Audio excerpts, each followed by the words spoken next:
Beyblade's Black Drangzer storyline seems to live rent-free in the minds of every millennial I know, and for good reason. The darkest arc centered on the most complex member of the Bladebreakers. Just like Kai navigating the halls of the Abbey and slowly remembering his past, I too had vague memories of this story being great, but it wasn't until I rewatched it now in 2024 that I understood how good this show about spinning tops could be at making you feel for its fictional characters. Welcome back to the Digino. Thanks for joining me on this goofy Beyblade retrospective review. This video is all about Kai and his darkest hour. The arc begins with episode 40, Hot Battle in a Cold Town. The Bladebreakers are in Russia, Kenny has a goofy new hat, we encounter a man named Boris who introduces himself as the chairman of the upcoming tournament. His face and voice send shivers down Kai's spine, but he can't quite figure out why. Boris takes the guys to the Abbey, his Beyblading training facility where we witness a legendary scene. Russian children are in a courtyard letting it rip over and over to the point of pure exhaustion, screaming, "Yeah, yeah," while a drill sergeant yells at them, "And give me 6 more." I kind of thought my memories exaggerated this moment, but no, it's exactly what I remembered. This whole premise is a bit of a spin on the famously brutal Russian ballet training programs, this idea of breeding perfection through cruelty. We see Boris's true colors when a small child loses a match to Tyson. Quote, "I didn't realize you were inadequate, therefore you are a waste of my time and energy." The child breaks down begging for forgiveness before being dragged off by 2 men in dark robes, never to be seen again. Tyson and the others ask basically what the hell was that, and in response Boris has his pupils pull out their launchers and take aim at the Bladebreakers. Visually, it's hilarious, sure, but if you give into the fantasy, it's extremely intense. Tyson asks what's going to happen to that kid, and we get a great line read from Kai's voice actor, David Rial, who goes, "Forget it. Pretend like it never happened."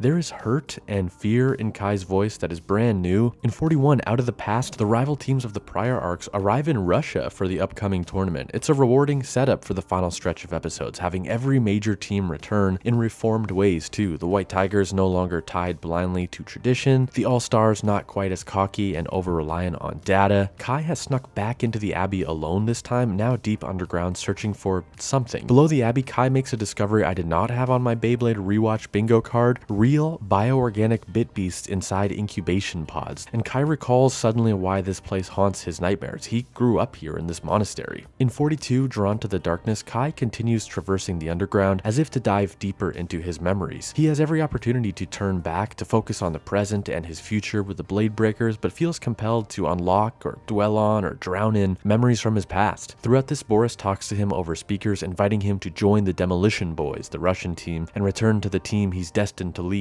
Boris reveals that he's a leader at BioVolt, Beybladers intent on victory over lawless tyranny. Hell yeah. Kai is dodging all kinds of laser beams and traps, scientific automated rifles loaded with Beyblades. There's excellent animation, and again, to the uninvested, this is so silly and could be memed on, but at this point in episode 42, if you're still watching and not into this, that's kind of a you problem. Eventually, Boris lands on some words that do start cutting to the core of Kai, how the dissatisfaction Kai's felt these past few years is because he left the Abbey early, that his training was incomplete. Kai spots an unbelievably metal, chained talon-looking Beyblade holder with a Black Drangzer blade resting inside. It all comes back to Kai, the day he first saw the scientist testing out Black Drangzer, how he snuck into the training room at night to experience the power himself. Apparently this most powerful blade draws its power from the blader, and with Kai's great potential, letting it rip with Black Drangzer just one time as a child nearly destroyed the entire Abbey. Traumatized, little Kai tried to erase his memories of the Abbey and never looked back, never processing what he believed to be this great shame, this great humiliation. In the present, Boris tempts him. Now that Kai is older, perhaps he can handle the power of Black Drangzer. Boris insists that if Kai joins BioVolt and the Demolition Boys, Black Drangzer is all his. Kai says, "I can ignore you, but I can't ignore Black Drangzer." Kai takes the Black Drangzer, and Boris speaks with another man off-site, Voltaire, who you might recognize as the mystery man Kai was being lectured by all the way back in episode 8. The adult men say that decades of planning are about to bear fruit. The next episode is day 1 of the tournament battles, but before that, the sponsor of this video wanted to say hello. ZeninTCG, who's been a long-time supporter of this channel and who's an online seller of Digimon merch, Beyblade merch, Nendroids, model kits, and so much more, wanted to tell you about their latest arrival. Remember the Digivices and virtual pets of the late 90s and early 2000s? Well, Bandai just revealed the Digimon Pendulum 25th Anniversary LCD color screen virtual pets, and ZeninTCG has pre-orders available for the Wind Guardians, Metal Empire, and Virus Busters editions. In March, I personally pre-ordered the Digimon Adventure Adventure Digivice 25th Anniversary Color Edition through ZeninTCG, and they're still accepting pre-orders for that one too. They've also started selling their very own crystal clear, durable, hard shell Vpet cases for the Pendulum colors. For anyone pre-ordering the new Pendulums, there's $13 off for pre-ordering all three through ZeninTCG. I highly recommend shopping with them if you're after one of those virtual pets, or simply keeping them on your radar for the next time you're in the market for Digimon, Beyblade, or other anime gifts, either for yourself, your family, or friends. Thanks for supporting ZeninTCG. Now back to the video.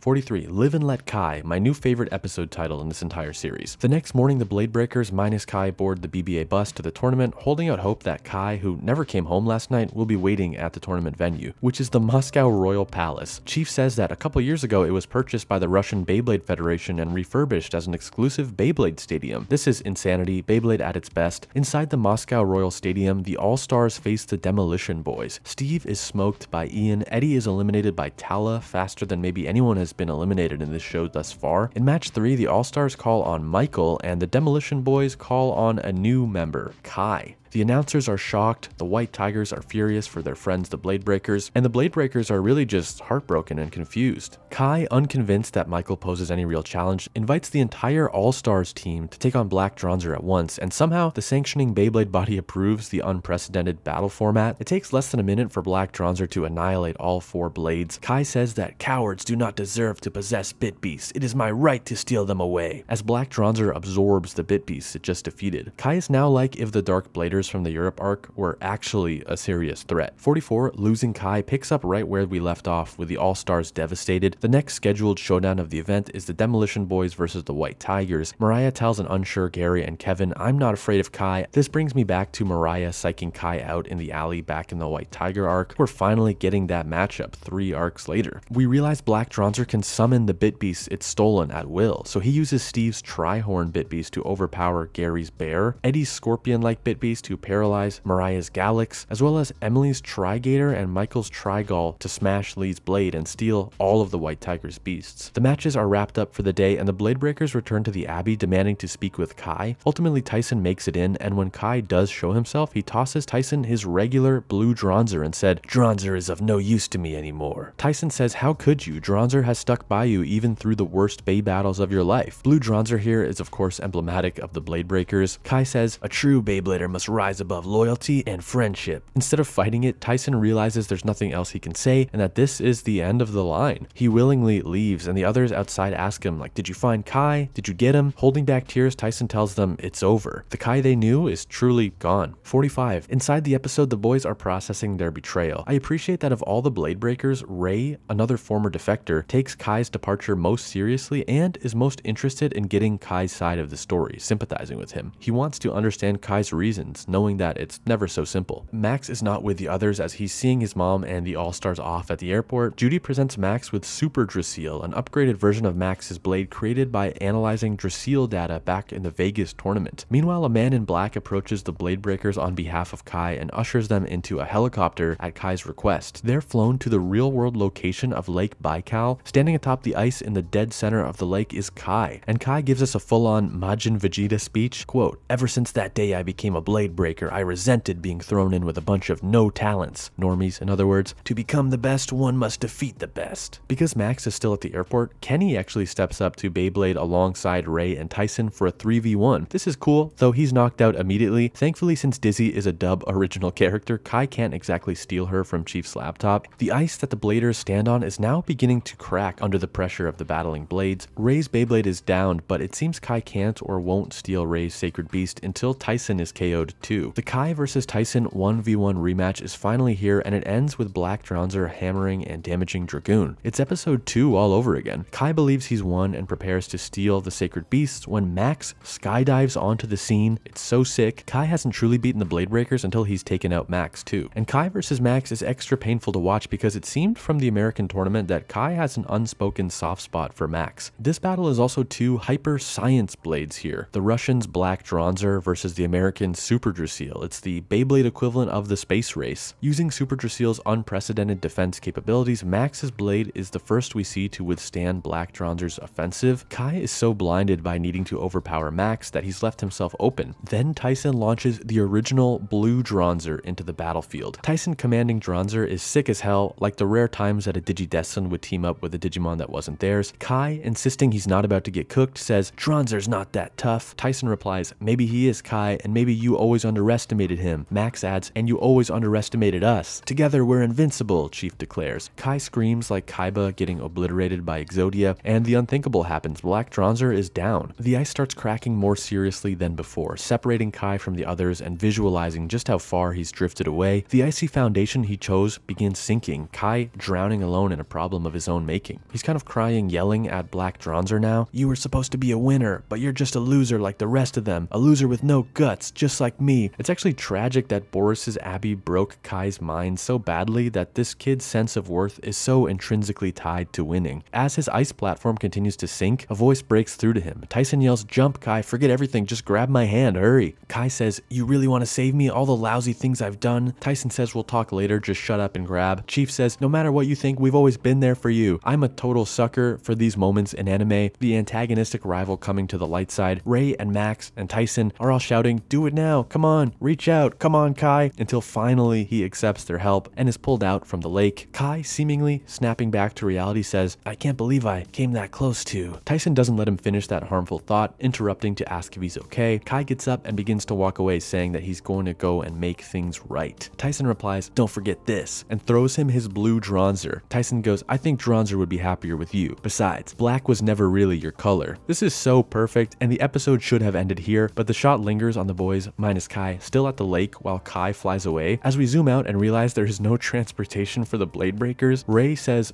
guys, how are we getting back?" Which feels like another abridged series joke. Classic English dub move to not allow a show to end on a serious note. In 46, Kai returns Black Dranzer, and when he leaves, we see the Demolition Boys deconstruct Black Dranzer, taking the stolen bit beasts out of that blade and putting them into their own Beyblades. Elsewhere in Moscow, the boys toast to Kai with orange juice. Enter Mr. Dickinson and Tyson's grandfather. Dickinson reveals that the formation of the Blade Breakers back in episode 7 was for this reason, to stop Biovolt. The BBA knew about Boris and Biovolt's scheme, and now it seems like the BBA is almost this MI6 Secret Service type organization. They've even been working with Tyson's father. Dickinson was the client who contracted Tyson's father to do archaeological research on sacred spirits. We cut to shots of the pyramids, of dragon art in Asia, of animal carvings in the hills of Peru, heavily implying that all this ancient worldly art is storing bit beasts, and that the spinning tops we call Beyblades are only the latest vessels for these gods of the old world. The world building is immaculate here. With the Blade Breakers' destiny now apparent to all in the room, Dickinson says, "And now you're all ready to face your greatest challenge yet." On the way to the tournament, the Blade Breakers' bus is attacked. Ian from the Demolition Boys and his hyper-violent launcher take aim at Tyson, but with the still damaged Dragoon, it's Max who steps up to fend off the attackers. 3 other Demolition Boys surround Max's blade. Kai realizes what they're doing, that they're trying to draw out Drasil so they can steal it. Unfortunately, Seaborg's tidal wave KOs Max's blade, and just like Kai with Black Dranzer, the Demolition Boys successfully steal Drasil just hours before the tournament finals. Boris, hanging out of the chopper, says, "Your bit beast is in good hands, and it won't be long before we have the rest of them too." Tyson says, "Fine then, you want to fight? We'll give you a fight, and we won't rest until we've won." And that is where things leave off going into the final confrontation of Beyblade Series 1. You heard my enthusiasm throughout this video. The Black Dranzer mini arc got everything right, from the action to the extreme scenarios, paying off in answering lore questions, to finally letting us into Kai's mind and explaining why he acts the way he does. Takao, Aoki, and the Beyblade team put everything they had into making sure this arc hit. From my point of view, the Black Dranzer storyline is the 2000s anime equivalent of the Black Suit Spider-Man story. With Kai back, there's only one thing left to do, and that's finish off this series with the Russian finals. I can't wait, and in my 6th and final video on Beyblade Series 1, we'll talk through the tournament, plus I'll provide my overall review on Beyblade 2001. Thank you again to ZeninTCG, links in the description. Thank you for watching. Remember to subscribe if you haven't already so you don't miss the minute the finale drops. See you in the next video. Until next time, let it rip.